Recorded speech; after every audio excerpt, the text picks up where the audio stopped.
We've heard this parable so many times before, right? Yeah. It appears in Matthew, Mark, and Luke. Out of 55 parables in those three Gospels, only 8 are in all three. And the parable of the sower is one of them. All the writers of these Gospels clearly thought this story was important. So I have 2 questions. First, is the story about the sower, the seed, the soil, or the harvest? And second, who are we in this parable? First, let's look at the characters in the story. We have the sower, the seed, the soils, and the harvest. This sower is scattering seed everywhere, with apparently no thought to the fact that he's wasting 3/4 of it. Unlike careful, responsible farmers, with joyful abandon, he's slinging his precious seed in places he knows they won't grow. Apparently, he has no worries about running out of seed. Then there's the seed itself. Jesus gives us a break on this one and tells us outright that it's the word of the kingdom. That is, the good news of God in Christ, the gospel, the freeing message that evil and death do not have the last word, that the Spirit is powerfully at work in the world, and that all are equally loved, valued, and welcomed by God. Jesus spends quite a lot of time talking about the soils. First, there's the path, beaten and trampled down, hard as rock nearly, before the seed has a chance to be shoved into the packed dirt by many shoes. Birds come and eat it up. Then we have the rocky ground. It reminds me of the granite outcroppings in the Sierra. As time moves slowly by, it's crushed and ground down, eventually into thin soil by external forces. When a seed is able to sprout, it can't grow a root system strong enough to withstand the ravages of weather, animals, and hikers, and it withers away.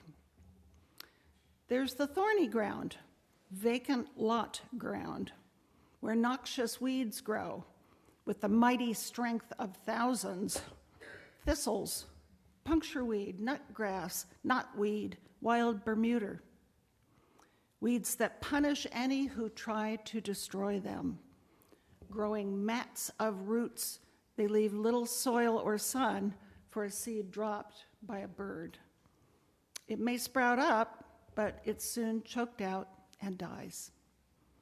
And yet, we've all seen a dandelion bloom out of a crack in a hot, broken pavement. We've seen trees like our cypress around here that have grown large, sticking out at weird angles from a sheer cliff rock. And we've seen California poppies and lupin that have somehow managed to bloom in that overgrown vacant lot. These seeds have produced fruit against all odds. How much hope must this sower have to believe that some seeds might just grow in the difficult soils? How much vision for the whole world turned into a garden? How much patience and love and willingness to sacrifice precious seed for the chance to bestow life? This is a sower who looks for the upside potential. And then there's the good soil. Interestingly, Jesus doesn't describe it other than to say that the soil allows the seed to bring forth a bumper crop of grain. In Jesus' day, a normal yearly grain crop produced 7-fold. In a really good year, maybe 10-fold. But a 30-fold return would feed a whole village for a year. And that's the smallest crop the good soil produces. 60 or 100-fold crops are almost unimaginable. So, is the story about the sower, the seed, the soil, or the harvest? I'm thinking we can't separate them. They're completely intertwined. If you take any of them away, you don't get the harvest, which is why the seed is sown in the first place. Could the parable be about the process? And who are you in this story? Who do you want to be? Which character best symbolizes where you are at this moment? Is it possible that we're actually all these parts of the process? Certainly, God can be the sower, scattering the offer of abundant new life on all. Could we sometimes be scatterers of good seed as well? The seed is the loving, liberating, life-giving gift offered to everyone by God. Could we, like a seed, contain that which can germinate and give life to others? We certainly can be the soils, not just one kind, but all four kinds right inside of us. We can produce fruit, good fruit from our good soil. But sometimes the hardened parts of us, the rocky parts of us, the thorny parts of us, sometimes a seed can sprout in them as well. Each little seed that takes root begins to crack open the hard parts of us, making it easier for the next root to pick up the task of turning our difficult, unfruitful soil into softer, more pliable, responsive ground. So we don't need to strive to be only the good soil. And what is the seed's harvest?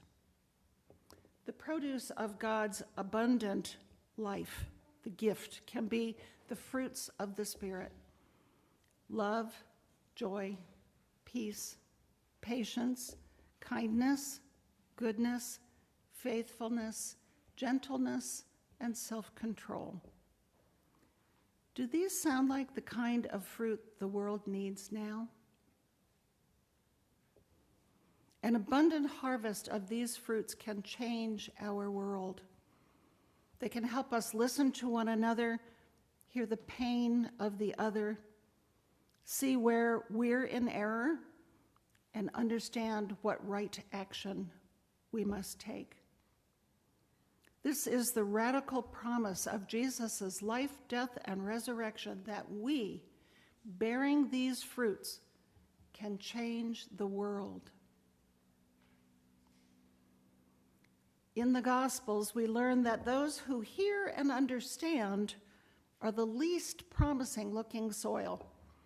The tax collectors and the prostitutes, the lame, the blind, the lepers, the humble, the poor, the sick, not the religious professionals and the wealthy and powerful, but Jesus gives everyone a chance. The word is scattered indiscriminately on all, and Jesus says, if you have ears, listen. He doesn't seem to worry about the people who won't listen to him. He just keeps on teaching and healing and loving. Do you suppose that Jesus isn't worried about those who won't believe, because God's reign will come about not when everyone believes and performs perfectly, but when God chooses to complete it? In that case, those who have ears to hear are invited to cooperate with God as co-creators in the growing of the kingdom. And that's us. We're invited to participate in God's great project, the recreation of all things, by growing God's reign here and now Each act of reconciliation and love that we do helps to build God's culture of justice, peace, and love.